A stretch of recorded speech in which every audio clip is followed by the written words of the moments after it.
In France, we've got a lot of clichés about Australia. Clichés like kangaroos. Oh, kangaroo, ouais. A small one. Surf, the sun, the sea, you know, all these things. And I heard that once you were a surfer a bit. Well, yes, in Australia we're very lucky because we've got a lot of very, very beautiful beaches, and they're not very crowded, and they stretch along the whole side of our coastline, which runs for many thousands of kilometres. And one of the things which you can do when you're a kid in Australia, when you've got your spare time, is you can go to the beach.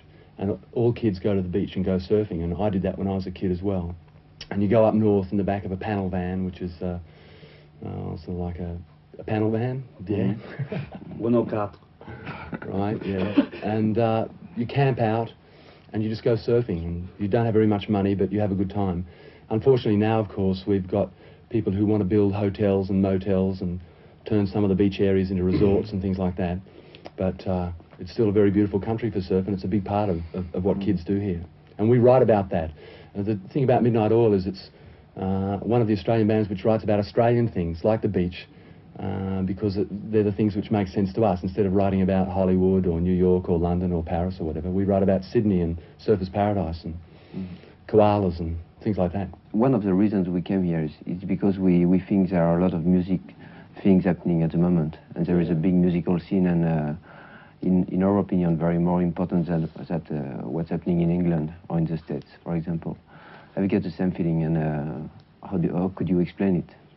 Well, I think what's happened is that Australian bands have been making music for a long time, and they've been drawing sometimes their influences from America, sometimes from Europe, but they've started to develop their own sound. And here in Australia, it's not very expensive to go and see a band, and there's lots of places for bands to play, and so consequently there's lots of live music, and that builds up a band because they get used to playing. They don't make records because it's the latest craze or a new set of clothing they have to wear. They make it because they've been playing music to people out in the streets. And because we have a real street scene here, we're developing real bands, and now that, you know, people are discovering it. There's been music here for a long time, but it's just now that it's having to be discovered elsewhere. How do you feel this mix between rock and politics? Politics being involved in rock music? Well, I think the thing with Midnight Oil is that we've always written songs about things which we believe in strongly, and so consequently we've talked about things which are political, like nuclear armaments, the environment, and imperialism, especially in Australia, because we're a very young country. And I think that nowadays, because it's such a critical time for people, unless you've got your eyes closed or you're singing love songs, you will end up singing about important things because there's so many of those things which affect you, and you've got to say something about them. You worry about nuclear armaments here? Well, we do, for a number of reasons. Most people don't know that Australia hosts American bases and communications facilities which are used to communicate with the submarines which carry nuclear arms. And probably French people aren't aware that people in Australia are upset because the French have detonated nuclear explosions in the Pacific, and we find that, you know, radiation doesn't go away. It stays around forever, but it stays around in our backyard.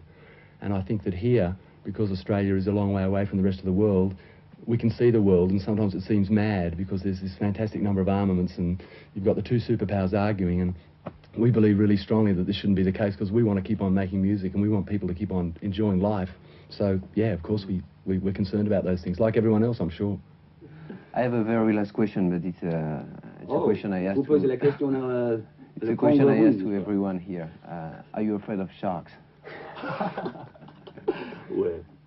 What? Nous avons peur des requins. Only the human variety. Thank you very much.